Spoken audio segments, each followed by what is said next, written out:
అనుభవించు రాజా అనుభవించు రాజా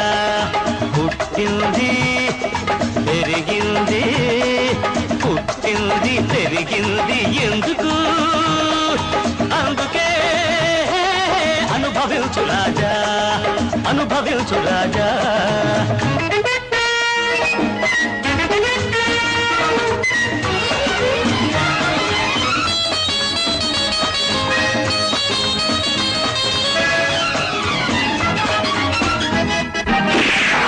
మనోహో అంటే కొండలే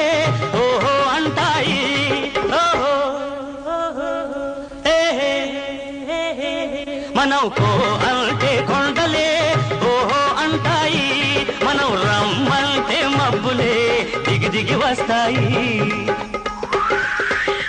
మనం రమ్మంటే మబ్బులే దిగి దిగి వస్తాయి మన